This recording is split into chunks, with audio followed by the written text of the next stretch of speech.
Good morning students. अपना chapter चल रहा था, chapter number 3 human reproductive system. इसमें ਅੱਜ ਆਪਾਂ ਗੱਲ ਕਰਾਂਗੇ ਫੀਮੇਲ ਰਿਪਰੋਡਕਟਿਵ ਸਟਰਕਚਰ ਦੀ। ਜਿਵੇਂ ਕਿ ਸਾਹਮਣੇ ਤੁਸੀਂ ਦੇਖ ਰਹੇ ਹੋ female reproductive system. Female reproductive system ਜਿਹੜਾ ਹੈ ਪ੍ਰਾਇਮਰੀ ਰਿਪਰੋਡਕਟਿਵ ਆਰਗਨ ਹੈ ਜਿਸ ਦੇ ਵਿੱਚ 1 ਪੇਅਰ ਓਵਰੀ ਹੁੰਦੀ ਹੈ। ਤੇ ਸਭ ਤੋਂ ਪਹਿਲਾਂ ਜਿਵੇਂ ਉਹਨਾਂ ਨੇ ਓਵਰੀਜ਼ ਦੀ ਸਟਰਕਚਰ ਦੀ ਗੱਲ ਕੀਤੀ ਹੈ, each of the ovary are covered with the epithelium layer. Cover ਕੀਤੀ ਹੁੰਦੀ ਹੈ ਲੇਅਰ ਨਾਲ, ਉਸ ਦਾ ਨਾਮ ਹੈ epithelium. These enclose the ovary stroma and again divided into two parts. One is cortex, second one is medulla. Cortex peripheral ਸਿਰਿਆਂ ਵਾਲਾ, medulla inner part. Female gamete ova along with other hormone are secreted from the ovary. ਇਹ ovary ਦੁਆਰਾ secret ਕੀਤਾ ਜਾਂਦਾ ਹੈ। ovary ਜਿਹੜੀ ਹੈ 2 ਤੋਂ 4 centimetre ਲੌਂਗ ਹੁੰਦੀ ਹੈ। ਲਿਗਾਮੈਂਟਸ ਉਹਦੇ ਵਿੱਚ ਕਨੈਕਟ ਹੁੰਦੇ ਹੈ। ਲਿਗਾਮੈਂਟਸ ਨੇ ਜਿਹੜੇ ਉਸ ovary ਨੂੰ pelvic wall of human body ਨਾਲ ਜੋੜ ਕੇ ਰੱਖਦੇ ਹੈ। पेयर ऑफ फैलोपियन ट्यूब ਹੁੰਦੀ ਹੈ। ਉਸ ਤੋਂ ਇਲਾਵਾ ਯੂਟਰਸ ਹੁੰਦਾ ਹੈ, ਸਰਵਿਕਸ ਹੈ, ਵੈਜਾਈਨਾ ਬਲਬ ਹੈ। ਇਹ ਸੈਕੰਡਰੀ ਪਾਰਟ ਨੇ। ਪ੍ਰਾਇਮਰੀ ਪਾਰਟ ਕਿਹੜਾ ਹੈ? ਓਵਰੀ। ਸੈਕੰਡਰੀ ਪਾਰਟ ਵਿੱਚ ਕਿਹੜੇ ਕਿਹੜੇ ਆएंगे? ਫੈਲੋਪੀਅਨ ਟਿਊਬਸ, ਯੂਟਰਸ, ਸਰਵਾਈਕਸ, ਵੈਜਾਈਨਾ ਬਲਬ। ਓਵਰੀ ਦੇ ਵਿੱਚ ਕੀ ਹੈ? ਓਵਾ ਤਿਆਰ ਹੋਏਗਾ। ਓਵਾ ਤਿਆਰ ਹੋਣ ਤੋਂ ਬਾਅਦ ਜਦੋਂ ਬਾਹਰ ਆਏਗਾ ਉਸ ਨੂੰ ਕੌਣ ਰਿਸੀਵ ਕਰੇਗਾ? Fallopian tubes. ਹੁਣ ਫੈਲੋਪੀਅਨ ਟਿਊਬਸ ਦੀ ਗੱਲ ਕਰਾਂਗੇ ਆਪਾਂ। Fallopian tube start from the periphery of the ovary. Ovary के पेरीफेरी पार्ट तो स्टार्ट होगी तो extend up to the uterus. Uterus तक जाती है। Part of rubs which are close to ovary, जिहड़ा पार्ट क्लोज ओवरी दे वाले पासे है, क्लोज टू ओवरी है, उस एक फनल एक स्ट्रक्चर होंदी है, लाइक ਉਂਗਲਾਂ जिवें बाहर निकली होंदी, कीपिंग स्ट्रक्चर होंदी है and called infundibulum. There are finger like projection जिसका नाम की है? फिमरे। कीप के ऊपर फिंगर लाइक स्ट्रक्चर निकली होंदी है जिसको फिमरे कहा जाता है। इनफंडिबुलम की है? Reach ampulla. इनफंडिबुलम अगला रीजन है, एम्प्यूला तक जुड़ेगा। एम्प्यूला जिहड़ा है वो यूट्रस नाल जुड़ेगा। जिहड़ा पार्ट यूट्रस नाल जुड़ेगा उसका नाम है इस्थुमस। इट मींस कि जिहड़ा पार्ट है फैलोपियन ट्यूब उसके 3 पार्ट ने। किहड़े? Infundibulum, ampulla and last one is इस्थुमस।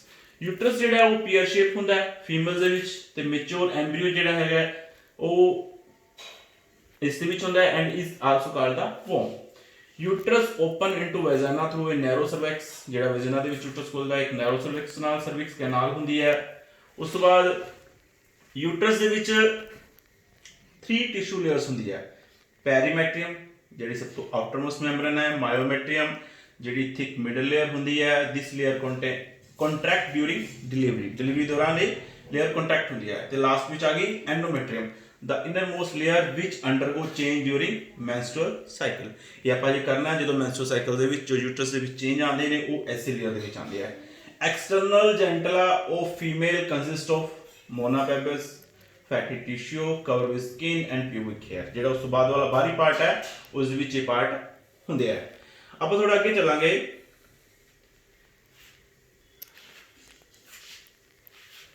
ये ਜਿਹੜੇ मैं ਤੁਹਾਨੂੰ ਪਾर्ट कराए सी these are the part of female reproductive structure। ਕਿਹੜੇ ਪਾर्ट ਸੀ मैं फिर रिपीट कर देना। पहला ਸੀਗਾ ओवरी, फिर उस तो बाद आ गया इन फैलोपियन ट्यूब। फैलोपियन ट्यूब ਦੇ 3 ਪਾर्ट ਨੇ, ठीक है। फिर उस तो बाद आ गए यूट्रस। यूट्रस ਦਾ ਜਿਹੜਾ एक्सटर्नल पार्ट है दैट इज वेजाइना। ਇੱਥੋਂ ਤੱਕ ਆਪਾਂ ਡਿਟੇਲ ਦੇ ਵਿੱਚ ਕਰ ਲਿਆ। ਹੁਣ ਆਪਾਂ ਗੱਲ ਕਰਾਂਗੇ gametogenesis. Gametogenesis means genesis of gametes. Male gamete ਕਿਹੜਾ ਹੈ? स्पर्म। स्पर्म ਦਾ जेनेसिस स्पर्मेटोजेनेसिस। फीमेल गैमेट केड़ा है? Egg, ovum. ओवम दा genesis oogenesis। Introduce the process of gametogenesis। Process of generation of both male and female gamete is called gametogenesis। इत्थे दो तरह दा है। Spermatogenesis is the process of maturation of sperm cell। sperm cell ਨੂੰ mature करना that is spermatogenesis। कितों? spermatogonia ते। oogenesis process by which a mature ovum is produced from the immature oogonia। immature oogonia तो mature ovum banana that is oogenesis। spermatogenesis की गल करांगे। spermatogenesis start at puberty। puberty the time में start हो जाता है। the process is composed of several steps। किहड़े step है इसदे? पहला step ਦੇ ਵਿੱਚ ਕੀ ਹੈ? seminiferous tubers ਜਿਹਦੇ ਵਿੱਚ immature spermatogonia ਹੁੰਦੇ ਆ at its inner side, ਜਿਨ੍ਹਾਂ ਦੇ ਵਿੱਚ ਮਾਈਟੋਟਿਕ डिवीजन ਹੁੰਦਾ ਹੈ। ਮਾਈਟੋਸਿਸ ਮਾਈਟੋਟਿਕ डिवीजन ਹੁੰਦਾ ਹੈ ਤਾਂ ਕਿ ਉਹ ਆਪਣੀ ਗਿਣਤੀ ਵਧਾ ਲੈਂਦੇ ਆ। ਇਹ ਡਾਈਪਲੋਇਡ ਹੁੰਦੇ ਆ, ਹੈਪਲੋਇਡ ਨਹੀਂ ਹੁੰਦੇ। ਡਾਈਪਲੋਇਡ ਹੁੰਦੇ ਆ, ਇਹਨਾਂ ਵਿੱਚ ਕਿੰਨੇ ਕ੍ਰੋਮੋਸੋਮ ਹੋਣਗੇ 46। ਉਸ ਤੋਂ ਬਾਅਦ ਜਿਹੜੇ ਇਹ ਵਾਲੇ ਪ੍ਰਾਇਮਰੀ ਸਪਰਮੈਟੋਸਾਈਟਸ ਨੇ ਉਹਨਾਂ ਦੇ ਵਿੱਚ ਮਿਓਟਿਕ ਸੈਲ ਡਿਵੀਜ਼ਨ ਹੋਏਗਾ, ਮਿਓਸਿਸ ਹੋਏਗਾ, ਜਿਸ ਨਾਲ ਕੀ ਹੈ ਇਹ 2 ਇਕੁਅਲ ਹੈਪਲੋਇਡ ਸੈੱਲ ਬਣਾ ਲੈਣਗੇ। ਪਹਿਲਾਂ ਦੇਖੋ ਡਾਈਪਲੋਇਡ ਸੀ 2n ਸੀ, ਹੁਣ ਉਹਨਾਂ ਨੇ ਕਿੰਨੇ ਬਣਾਏ ਹੈ haploid single n and give rise to secondary spermatocytes। Primary spermatocytes तो उनकी बन गए secondary spermatocytes। ਇੱਥੇ ਕਿੰਨੇ ਸੀਗੇ 46, ਹੁਣ ਇੱਥੇ ਕਿੰਨੇ ਹੋ ਗਏ 23 chromosomes। ਉਸ ਤੋਂ ਬਾਅਦ ਫਿਰ then second mitotic division ਹੋਇਆ, ਜਿਸ ਦੇ ਵਿੱਚ ਕੀ ਹੋਏਗਾ 4 haploid cell are developed। ਹੁਣ ਕਿੰਨੇ ਹੋ ਗਏ, ਇੱਕ ਤੋਂ ਪਹਿਲਾਂ 2 ਬਣੇ, ਹੁਣ 2 ਤੋਂ ਕਿੰਨੇ ਬਣ ਗਏ 4। each of the cell is called spermatids, ਜਿਸ ਦੇ ਵਿੱਚ ਕਿੰਨੇ chromosome ਹੋਣਗੇ 23 sperm chromosome। Now spermatogenesis take place and the spermatids are converted into spermatozoa or sperm। sperm ਜਿਹੜੇ ਹੁੰਦੇ ਆ ਉਹਨਾਂ head remain embedded into the Sertoli cell। ਮੈਂ ਤੁਹਾਨੂੰ ਫਿਰ ਕਲੀਅਰ ਕਰ ਰਿਹਾ spermatogenesis ਬਾਰੇ। spermatogenesis ਦੇ ਵਿੱਚ ਆਪਾਂ ਕੀ ਪੜਿਆ ਸੀਗਾ ਕਿ sperm ਬੰਦੇ ਕਿੱਥੇ ਹੈ testis। testis ਦੇ ਵਿੱਚ ਕੀ ਹੁੰਦੇ ਆ seminiferous tubules। ਇਹਨਾਂ ਵਿੱਚ ਕੀ ਹੁੰਦੇ ਆ immature spermatogonia ਹੁੰਦੇ ਆ। ਇਹ ਕਿਸ ਤਰ੍ਹਾਂ ਦੇ ਨੇ ਡਾਈਪਲੋਇਡ ਨੇ। ਨੰਬਰ ਆਫ ਕ੍ਰੋਮੋਸੋਮ ਕਿੰਨੇ ਆ 46। ਇਹ ਕੀ ਕਰਨਗੇ ਮਾਈਟੋਟਿਕ ਡਿਵੀਜ਼ਨ ਹੋਏਗਾ, ਇਹ ਆਪਣੀ ਗਿਣਤੀ ਵਧਾਣਗੇ। ਕ੍ਰੋਮੋਸੋਮ ਅੱਧੇ ਨਹੀਂ ਹੋਏ ਕਿਉਂਕਿ ਇੱਥੇ ਕਿਹੜਾ ਡਿਵੀਜ਼ਨ ਹੋਇਆ ਮਾਈਟੋਸਿਸ ਹੋਇਆ। ਇਹਨਾਂ ਦੀ ਗਿਣਤੀ ਡਬਲ ਕਰ ਲਈ ਬਟ ਨੰਬਰ ਆਫ ਕ੍ਰੋਮੋਸੋਮ ਕਿੰਨੇ ਹੈ 46 ਹੀ ਹੈ। ਫਿਰ ਕੀ ਹੁੰਦਾ ਜਿਹੜੇ ਪ੍ਰਾਇਮਰੀ ਸਪਰਮੈਟੋਸਾਈਟ ਸੀਗੇ ਉਹਨਾਂ ਵਿੱਚ ਜਿਹੜੇ ਇਥੋਂ ਬਣੇ ਇਹ ਪ੍ਰਾਇਮਰੀ ਸਪਰਮੈਟੋਸਾਈਟਸ ਦੇ ਵਿੱਚ ਪਹਿਲਾ ਮਿਓਸਿਸ ਹੋਇਆ। ਮਿਓਸਿਸ ਹੋਣ ਨਾਲ ਕੀ ਹੈ ਇਹਨਾਂ ਦੇ ਕ੍ਰੋਮੋਸੋਮ ਕੀ ਹੋ ਜਾਣਗੇ ਅੱਧੇ ਹੋ ਜਾਣਗੇ, 23 ਹੋ ਜਾਣਗੇ 23 ਉਹ ਕੀ ਬਣਨਗੇ ਸੈਕੰਡਰੀ ਸਪਰਮੈਟੋਸਾਈਟਸ। ਸੈਕੰਡਰੀ ਸਪਰਮੈਟੋਸਾਈਟ ਜਦੋਂ ਬਣ ਗਏ ਫਿਰ ਇੱਥੇ ਫਿਰ ਵਾਪਸ ਮਿਓਟਿਕ ਡਿਵੀਜ਼ਨ ਹੋਇਆ, ਠੀਕ ਹੈ। ਇੱਥੇ ਕੀ ਹੋਏਗਾ ਫਿਰ 4 ਜਿਵੇਂ 1 ਤੋਂ 2 2 ਤੋਂ ਫਿਰ 4 ਹੈਪਲੋਇਡ ਬਣ ਗਏ, ਹਰੇਕ ਦੇ ਵਿੱਚ ਕਿੰਨੇ 23 ਕ੍ਰੋਮੋਸੋਮ ਹੈ। ਇਹ ਜਿਹੜੇ ਸਪਰਮੈਟੋਜੈਨੇਸਿਸ ਦੇ ਸਪਰਮੈਟਿਡਸ ਬਣੇ ਨੇ ਇਹ ਸਪਰਮੈਟੋਜ਼ੋਆ ਦੇ ਵਿੱਚ ਕਨਵਰਟ ਹੋ ਗਏ ਨੇ। ਇਹ ਕੀ ਕਰਨਗੇ ਇਹ ਕਿੱਥੇ ਰੁਕੇ ਰਹਿਣਗੇ ਸਰਟੋਲੀ ਸੈਲ ਦੇ ਵਿੱਚ ਐਮਬੈਡ ਰਹਿਣਗੇ। ਤੇ ਸਪਰਮੇਸ਼ਨ ਕਦੋਂ ਰਿਲੀਜ਼ ਹੋਏਗਾ spermiation release the sperm from the seminiferous tube. ਜਦੋਂ ਸਪਰਮੇਸ਼ਨ ਹੋਏਗਾ ਉਦੋਂ ਰਿਲੀਜ਼ ਹੋਣਗੇ seminiferous tubes. Whole process of spermatogenesis is control by various hormone. ਕਿਹੜੇ ਹਾਰਮੋਨ ਨੇ GnRH LH FSH। GnRH gonadotropin releasing hormone, ਇਹ ਹਾਈਪੋਥੈਲੈਮਸ ਦੁਆਰਾ release ਕੀਤਾ ਜਾਂਦਾ। ਇਹਦਾ ਕੰਮ ਕੀ ਹੈ ਜਿਹੜਾ ਸਪਰਮੈਟੋਜੈਨੇਸਿਸ ਨੂੰ ਇਨੀਸ਼ੀਏਟ ਕਰਦਾ ਹੈ। ਸੈਕੰਡ ਵਨ ਹਾਰਮੋਨ ਕਿਹੜੇ ਹੈ LH ਤੇ FSH। ਆਪਾਂ ਪਿਛਲੇ ਸਾਲ ਪੜਿਆ ਸੀਗਾ LH ਲੂਟੀਨਾਈਜ਼ਿੰਗ ਹਾਰਮੋਨ, FSH ਫੋਲੀਕਲ ਸਟਿਮੂਲੇਟਿੰਗ ਹਾਰਮੋਨ।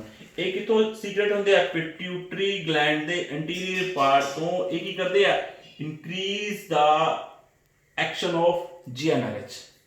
ਫਿਰ ਆਗੇ ਲਾਈਡਿੰਗ ਸੈਲ ਜਿਹੜੇ ਐਂਡਰੋਜਨ ਰਿਲੀਜ਼ ਕਰਦੇ ਆ, ਜਿਹੜੇ ਐਕਸ਼ਨ ਕਿਹਦੇ ਕਰਦੇ ਆ LH ਦੇ। Process of spermatogenesis is affected by the secretion from Sertoli cell which is that again affected by the action of FSH। ਜਿਹੜਾ spermatogenesis ਦਾ ਜਿਹੜਾ ਹੈ ਉਹ ਕਿਸ ਤਰ੍ਹਾਂ ਅਫੈਕਟ ਕੀਤਾ ਜਾਂਦਾ ਹੈ Sertoli cell ਦੁਆਰਾ। ਇਹ ਕਿਸ ਕਰਕੇ ਹੁੰਦਾ ਹੈ FSH ਕਰਕੇ। ਸਟੂਡੈਂਟ ਅੱਜ ਆਪਾਂ ਫੀਮੇਲ ਰਿਪਰੋਡਕਟਿਵ ਸਟਰਕਚਰ ਦੇ ਬਾਰੇ ਸ਼ੋਰਟ ਦੇ ਵਿੱਚ ਗੱਲ ਕੀਤੀ। ਡਾਇਗਰਾਮ ਦੇਖਣਾ ਜੇਕਰ ਇੱਥੇ ਮੌਜੂਦ ਹੈ ਤਾਂ ਆਪਾਂ ਡਾਇਗਰਾਮ ਹੀ ਦੇਖਾਂਗੇ।